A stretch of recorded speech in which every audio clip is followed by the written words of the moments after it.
Sebelum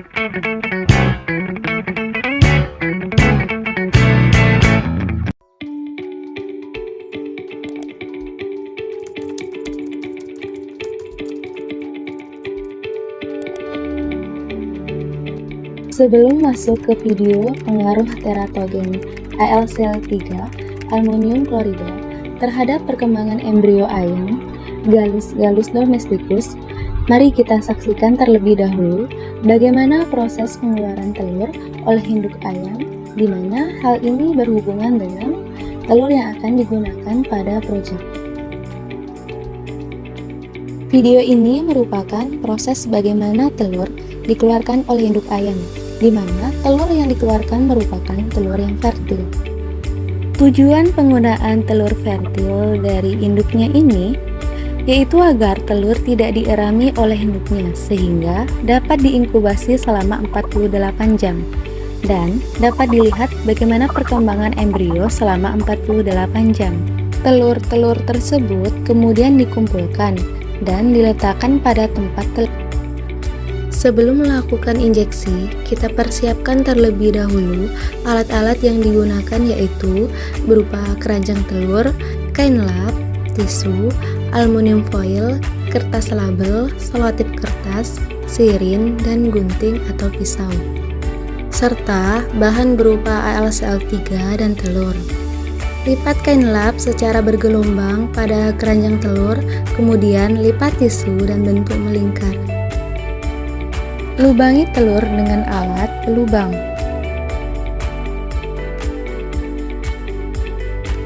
Kemudian ambil NaCl3 dengan sirin sebanyak 2 ml.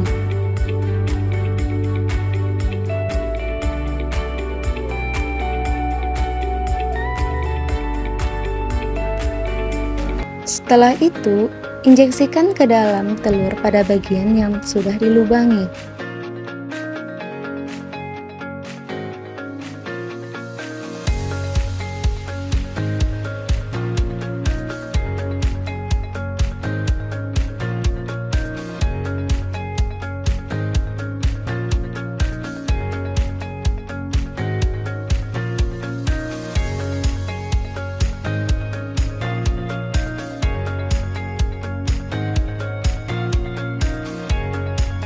Setelah itu, tutup lubang dengan selotip kertas. Kemudian, letakkan telur pada kotak telur yang sudah diberi aluminium foil, kain lap, dan tisu. Sisakan beberapa telur yang tidak diberi perlakuan. Telur-telur tersebut digunakan sebagai kontrol. Inkubasi telur dengan oven pada suhu 38 derajat selama 48 jam.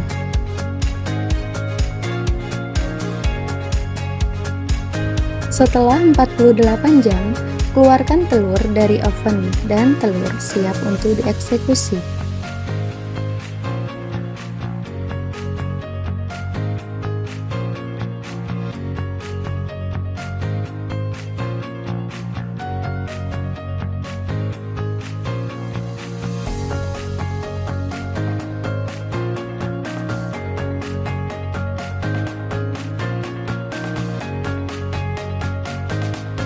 Sebelum dieksekusi, tandai bagian telur yang akan dilubangi.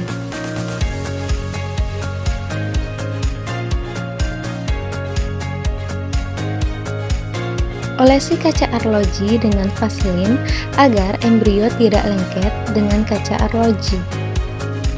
Kupas telur secara perlahan dengan menggunakan pinset.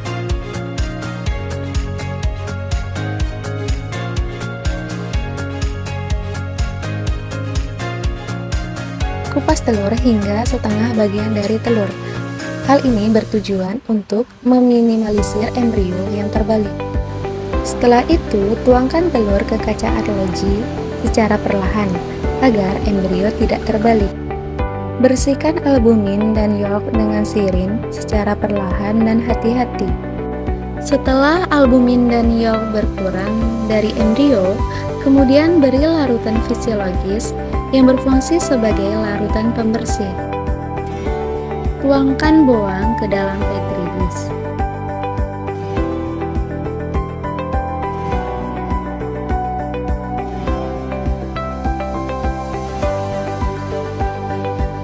Setelah itu, masukkan embrio ke dalam larutan bawang.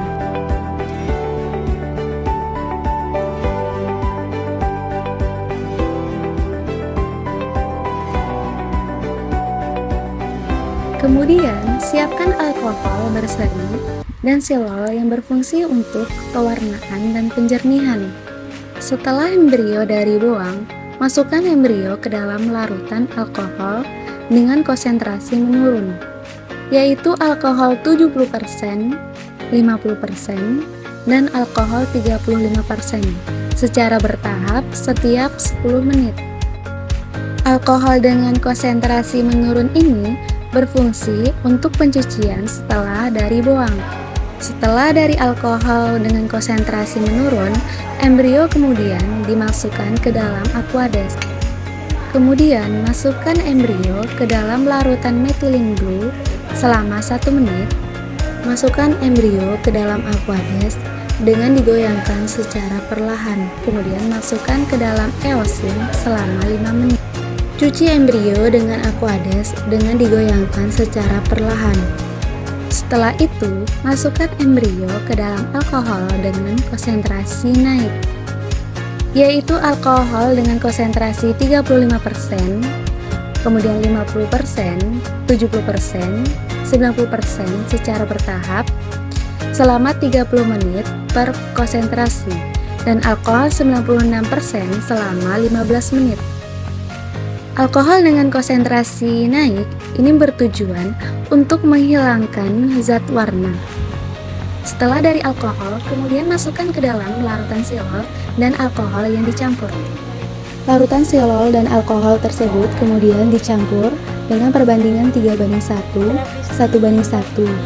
Kemudian masukkan embrio ke dalam larutan tersebut secara bertahap selama 10 menit per perlakuan. Kemudian masukkan ke perbandingan 1:3 selama 5 menit. Setelah itu, masukkan ke dalam silol murni selama 2 menit. Penggunaan silol dan alkohol ini berfungsi sebagai penjernihan embrio. Setelah penjernihan, embrio dipotong secara perlahan dari bagian pembuluh darahnya. Setelah embrio dipotong, kemudian lap kaca objek dengan tisu secara perlahan dan pastikan sudah tidak ada cairan di sekitar embrio. Kemudian, oleskan kutek bening di sekitar embrio untuk merekatkan kaca penutup. Setelah itu, amati embrio dengan menggunakan mikroskop. Dari hasil pengamatan mikroskop pada embrio kontrol, ukuran embrio, jumlah somit, dan bentuk kepala dalam keadaan normal. Dan untuk embrio perlakuan, terdapat malformasi pada embrio yang terkait dengan ukuran embrio, jumlah somit, dan bentuk kepala yang tidak normal.